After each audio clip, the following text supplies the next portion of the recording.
अधिक अर्ज प्राप्त झाले आहेत।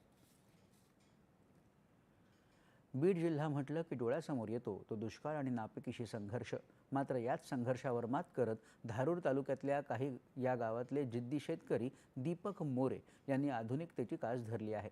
प्रधानमंत्री मत्स्य संपदा योजनेच्या माध्यमातून त्यांनी केवळ 7 गुंठ्यात मत्स्यशेतीचा यशस्वी प्रयोग राबवून लाखो रुपयांच्या उत्पन्नाचा पर्याय शोधला आहे। पारंपरिक शेतीला जोडधंद्याची जोड देण्यासाठी बीड जिल्ह्यातील धारूर तालुक्यातील दीपक मोरे यांनी मत्स्य व्यवसायाकडे वळण्याचा निर्णय घेतला। त्यांनी 25 लाख रुपये खर्चाची योजना आखली, ज्याला केंद्र पुरस्कृत प्रधानमंत्री मत्स्य संपदा योजनेतून मंजुरी मिळाली। या प्रकल्पासाठी त्यांना 2 टप्प्यात एकूण 9 लाख रुपयांचं अनुदान प्राप्त झालं। या आर्थिक पाठबळामुळेच हा मोठा प्रकल्प उभा राहणं शक्य झालं। प्रकल्प उभा करायचा उद्देश हा खरा जर विचार केला, बीड जिल्हा हा दुष्काळी, पाणी नसणारा, शेतीवर उपभागांना शक्य नाही, आपण काहीतरी जोडधंदा केला पाहिजे, 2 पैसे उभा केले पाहिजे, हा हेतूने हा व्यवसाय केला। हा व्यवसाय करण्याच्या मागे हेतू आम्ही आता बघितलं तर हा फक्त 7 गुंठ्यामध्ये व्यवसाय। माझी इथं जमीन 5 एकर आहे, पण करोडावर जमीन आहे।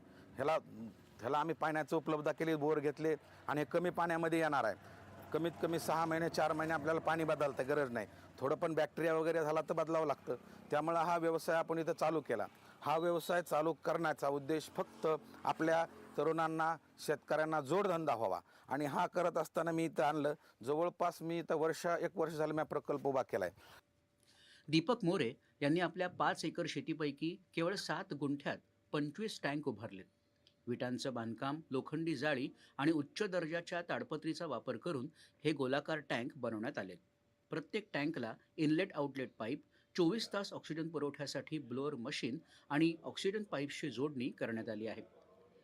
त्यांनी पाटस येथून 7 रुपयांना 1 बीज अशी 20,000 मत्स्य बीजं आणून टाकली असून आता ते मासे विक्रीसाठी उपलब्ध झाले असल्याने त्यांना आता या माशांना 500 रुपये किलो भाव मिळत आहे आणि त्यामुळेच येत्या काळात त्यांना 50 लाखांचं उत्पन्न अपेक्षित आहे। आणि आपल्याला ही कमाई करत असताना आपण आपला उद्देश एवढाच ठेवायचा, शेतकऱ्याचा मासा डायरेक्ट ग्राहकाला गेला पाहिजे। का गेला पाहिजे? कारण जो पिकवतो आणि जो विकतो, पिकवण्यापेक्षा विकणाराच आज श्रीमंत होत चाललेत। आपल्याला ती संकल्पना मोडून काढायची, म्हणून मी समोर एक स्वच्छ सुंदर असं दुकान तयार केलंय। तिथं दुकानात आपण हा मासा तिथं विकला जाईल। स्वच्छ मासा, सुंदर मासा, जिवंत मासा, जेणेकरून ते बर्फातला नाही, मेलेला नाही, काही नाही आणि हा ग्राहकांना डायरेक्ट आपण विकायचा। आपल्याकडे जो मासा आहे, जे टँक आहे, वर्ष लागन 2 वर्ष लागन विकायला, आपला किलोचा, 1.5 किलोचा, 1.25 किलोचा, जसं जसं मासे आपले विकतील तशा तशा टँकमध्ये दुसरे बी टाकीत राहायचं।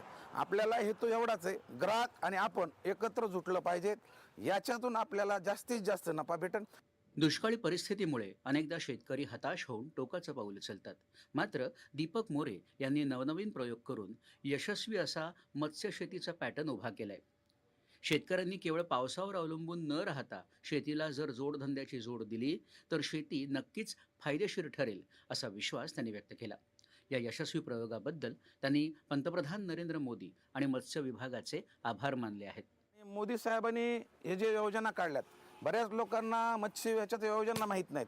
ह्याच्यात भरपूर योजना आहेत। तुमच्या लाईव्ह दुकानाला योजना आहे, तुमच्या बर्फ फॅक्टरीला योजना आहे, तुमचं चलतं फिरतं दुकान करायचं असलं त्याला योजना आहेत, तुमच्या जो एअर कंडिशन मच्छीवाचं त्याला योजना आहेत। खऱ्या लाभार्थीला तर भेटायला पाहिजे असं माझं म्हणणं आहे। दूरदर्शन बातम्यांसाठी रोहिदास हाटागळे, बीड।